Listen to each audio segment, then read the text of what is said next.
ఒక లఫాంగి, ఒక కొరంగి, ఒక లుచ్చ, మరో పొరంబొకు ఏ విధంగా కూర్చొని మరియమ్మ గురించి, యేసు ప్రభు పుట్టుక గురించి మాట్లాడుతున్నారో ఈ వీడియో చూడండి. ఒక ఆత్మ రూపంలో మేరీని రేప్ చేసి మేరీకి గర్భం తెప్పించి యేసుని అన్నాడు. ఈ యేసు అనేటటువంటి వాడిని కొట్టి తన్ని చంపేసి వాడి రక్తం కాచి వాడికి సిలువేశారు. అది నమ్మితే నువ్వు పరలోకం పోతావు. ఈ పిట్టకథ ఇది నమ్మకపోతే నువ్వు నరకం పోతావు. ఇంతే క్రిస్టియానిటీ. అది కాదు, ఎప్పుడో 2000 సంవత్సరాల క్రితం ఒకరిని చంపితే వాడి రక్తం నీ పాపాన్ని కడిగిద్దేనంటే ఎట్లా నమ్ముతున్నాడు? ఇదే అండి స్టోరీ. అసలు దీంట్లో జ్ఞానం ఏంటి, ఆత్మ ఏంటి, నైతికత ఏంటి, ఏం లేదు. 6,000 సంవత్సరాల క్రితం ఇద్దరు పుట్టించాడు. అక్కడ నుంచి మనుషులు పుట్టారు. 2000 సంవత్సరాల క్రితం యేసుని పుట్టించాడు. మళ్ళీ ఈయనే పుట్టించి వాడిని సిలువేసి చంపేశాడు. ఎవరు? మళ్ళీ యెహోవానే చంపేసి నువ్వు ఆ సిలువ మరణం ఏదైతే ఉందో నమ్మితే నువ్వు పరలోకం పోతావు. నీకు అక్కడ ఏం కావాలంటే అది ఉంటుంది. నమ్మలేదా నువ్వు నరకం పోతావు. ఇదే బైబిల్, యాపిల్ స్టోరీ. ఈ స్టోరీని పట్టుకుని వీళ్ళు 2000 సంవత్సరాలుగా ప్రచారం చేస్తున్నారు, నమ్ముతున్నారంటే జనాలు. ఇది కాదు అని చెప్పానంటే స్టోరీ ఏ పాస్టర్ అయినా. ప్రేక్షకులకు నా యొక్క విన్నపం ఏంటంటే, ప్రతి వీడియోలో శివ ఎందుకు ఈ విధంగా అనరాని మాటలు మాట్లాడుతున్నాడు, ఏంటంటే పోరంబోకు, లఫూటు, వెధవ, సన్నాసి, లుచ్చ, ఈ మాటలు ఎందుకు వాడుతున్నాడు శివ అని మీరందరూ అనుకుంటారండి. మీరందరూ అనుకోవచ్చు. కానీ నన్ను నేను కొన్ని విషయాల్లో కంట్రోల్ చేసుకోలేకపోతున్నా. అంటే కంట్రోల్ చేసుకోలేక కాదు. వాళ్ళు మాట్లాడేటువంటి మాటలకి, ఇప్పుడు విన్నారు కదా మీరు, వాళ్ళు మాట్లాడేటువంటి మాటలకి నేను ఈ విధంగా మాట్లాడితే వీళ్ళకి కరెక్ట్ అని నా మనసుకు అనిపిస్తుంది. నిజం కదండి. ఇప్పుడు కొంతమంది గొప్ప గొప్ప వ్యక్తులు ఉంటారండి, వాళ్ళ గురించి ఎందుకు మనం ఆ విధంగా మాట్లాడడం?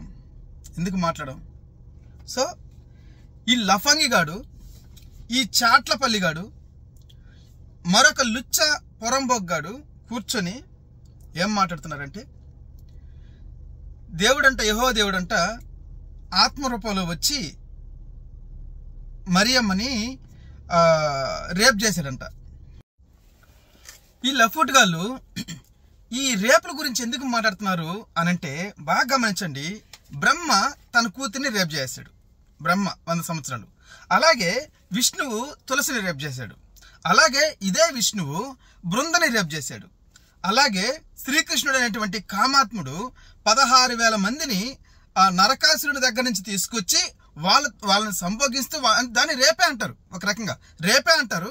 తర్వాత అంతేకాదండి, గోపికలు కొంతమంది ఉంటారు, గోపికలు. సో వాళ్ళని కూడా, ఆ గోపికలను కూడా ఈ యొక్క కామ పండితుడు అనేటువంటి శ్రీకృష్ణుడు రేప్ చేశాడు.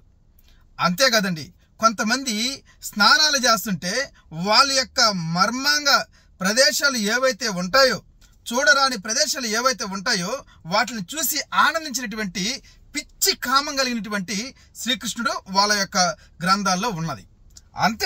అంతేకాదు, బాగా గమనిస్తే ఈ యొక్క ఇంద్రుడు అనేటువంటి వ్యక్తి అహల్యాని రేప్ చేశాడు. ఇదే ఇంద్రుడు ఒక గర్భవతిని రేప్ చేశాడు.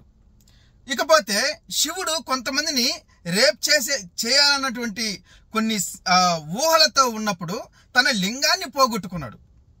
బాగా అర్థమవుతుందా మీకు? అంతేకాదు, ఈ యొక్క మహాభారతంలో కొంతమంది వాయు వరుసలు లేకుండా జంతువులు, పక్షులు ఏ విధంగా స్వేచ్ఛగా వాటి యొక్క కామాన్ని తీర్చుకున్నాయో, అలాగా కామాన్ని తీర్చుకోవాలి అంటే రేపులు చేయాలనేటువంటి ఉద్దేశాన్ని ప్రేరేపించినటువంటి పాండురాజు తన భార్యతో ఈ విధంగా చాలాసార్లు చెప్పడం జరిగింది. అంటే వ్యభిచారానికి లేదా రేపులకి నిలయమైనటువంటి ఈ యొక్క భయంకరమైనటువంటి ఈ పురాణాలు, ఈ రామాయణం, ఈ మహాభారతం అనేటువంటి గ్రంథాల్లో, అంతేకాదు ఉపనిషత్తులు, అబ్బబ్బబ్బబ్బా అతి భయంకరంగా ఉంటాయి. అందులో అయితే ఇట్లాంటి ఘోరమైనటువంటి రేపుల సంగ్రామంగా పిలువబడుతున్నటువంటి వాటి భావజాలాన్ని వాళ్ళు అలాగే వాళ్ళ హృదయాలను నింపుకొని వాటిని గురించి మాట్లాడుతూ వ్యక్తపరుస్తూ ఉంటున్నారు. అందుకు ఈ చాట్లపల్లి గాడు, ఇంకొక పోరంబోకు గాడు ఈ రేపుల గురించి మాట్లాడుతున్నారు. అర్థమవుతుందండి? బాగా గమనిస్తే మరియమ్మ అంటది, దేవదూత వచ్చి చెప్పినప్పుడు నీవు గర్భం ధరించి ఒక కుమారుని కంటావు, ఆయనకి యేసు అని పేరు పెడతావు అని అంటే ఆమె అంటది, అయ్యో నేను పురుషుణ్ణి ఎరగలేదే, నేను ఎలా గర్భం దాలుస్తాను అన్నటువంటి ఆమె ప్రశ్న ఈ పొరంబోకులకి అర్థం కాలేదంటే ఏ చెప్పుతో కొడితే వీళ్ళకి అర్థమవుతుంది? ఏ చెప్పుతో కొడితే ఈ పొరంబోకులకి అర్థమవుతుంది? వాళ్ళు అంటారు యేసు ప్రభు రక్తం గార్చాడు, ప్రాణం కొట్టించుకున్నాడు, తిట్టించుకున్నాడు, ఉమ్మించుకున్నాడు, ఏవేవో చేపించుకొని తిరిగి లేచి మరలా ఆయన వెళ్ళిపోయిన తర్వాత కూడా ఆయన స్మరించుకుంటూ దీనంతా ఒక కథలాగా సృష్టించుకుని వీళ్ళు మాట్లాడుతున్నారు అని పొరంబోకుడు చాట్లపల్లి గారు చెప్తున్నాడు కదా. ఇంకొక లుచ్చగాడు లఫంగాడు వింటున్నాడు కదా. అసలు విషయం ఏంటంటే రక్తము చాలా అమూల్యమైనది, యేసుప్రభువైన రక్తం. ఎందుకంటే చెప్తాను వినండి. ఈ ప్రపంచంలో పుట్టినటువంటి ఏ మనిషి అయినా సరే పాపము చేయకుండా లేడు. ప్రతి ఒక్కడు పాపం చేస్తూనే ఉన్నాడు. పాప స్వభావం ఒక మనుషుడైనా సరే పాప స్వభావం తనలో ఉంది. ఆ పాప స్వభావాన్ని జయించలేకపోతున్నాడు. ఆ పాప స్వభావాన్ని జయించాలి అంటే ఎవరో ఒకరు రావాలి. ఆ ఉద్దేశంతో ప్రభు అనే యేసుక్రీస్తు ఆ యొక్క పరలోకం విడిచిపెట్టి ఈ భూలోకానికి మనిషి రూపంలో వచ్చి ఏ విధంగా జీవించాలో, పాపం లేకుండా ఏ విధంగా ప్రవర్తించాలో చూపించాడు. పాపం లేనివాడు పాపాన్ని తీయగలడు.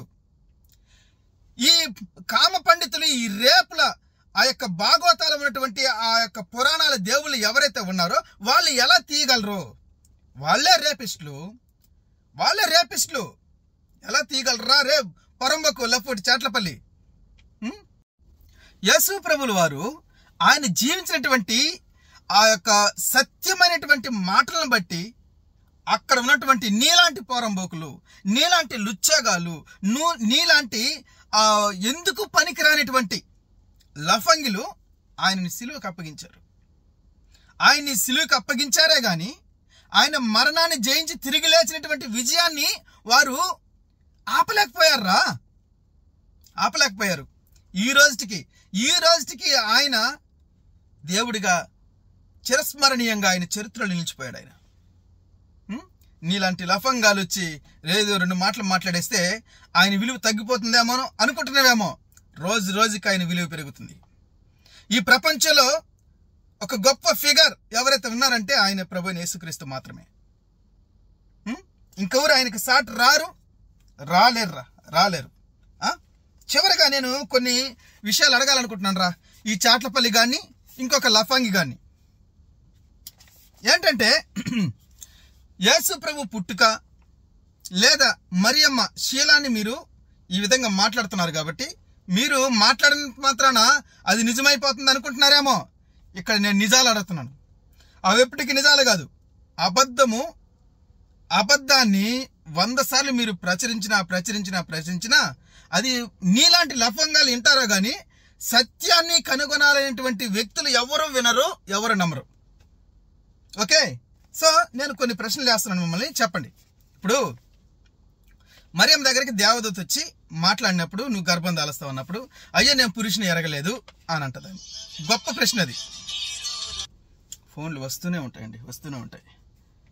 సో నేను అడిగేటువంటి ప్రశ్నలు ఏంటంటే, ఇప్పుడు మరియమ్మ ప్రశ్న వేసింది కదా, అంటే నేను పురుషుని ఎరగలేదని నేను చెప్పుకున్నదామె. కానీ వీళ్ళ గ్రంథాలకు వస్తే వినాయకుణ్ణి పార్వతి ఏ విధంగా కన్నది? నాకు ఒక డౌట్ ఏంటంటే, ఈ ఈశ్వరుడు అంటే ఈ శివుడు ఎందుకు వినాయకుడు అనబడినటువంటి ఆ పేరు గల వ్యక్తిని తల నరికేశాడు అంటే నా డౌట్ ఏంటంటే, ఈ పార్వతిని అమ్మ అని పిలుస్తున్నాడు. వీడికి అబ్బెవరో తెలియట్లేదు. బాగా గమనించండి. పార్వతిని అమ్మ అని పిలుస్తున్నాడు.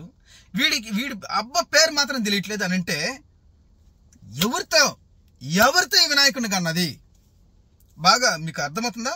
ఎవరితో ఈ వినాయకుడిని కన్నది అని డౌట్ వచ్చి శివుడు అతని తలని నరికేశాడు అని నేను అనుకుంటున్నానండి. ఇది ఎంతవరకు కరెక్ట్ మీరు కామెంట్లో తెలియజేయండి.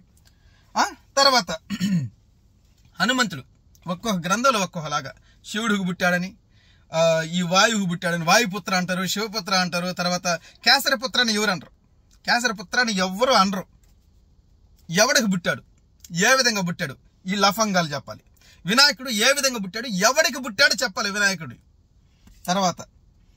తర్వాత ఈ అయ్య అప్పు ఉన్నాడు కదా, ఒక మగాడు ఆడదానిగా మారితే అవయవాలన్నీ మారిపి అప్పటికప్పటికి ఆ వీర్యం స్ఖలించబడి వెంటనే గర్భం ధరిచేసి ఎవరు ఆ యొక్క మోహిని ధరించేసి వెంటనే కుమారుని కని అయ్య అప్పని పేరు పెట్టేశారా?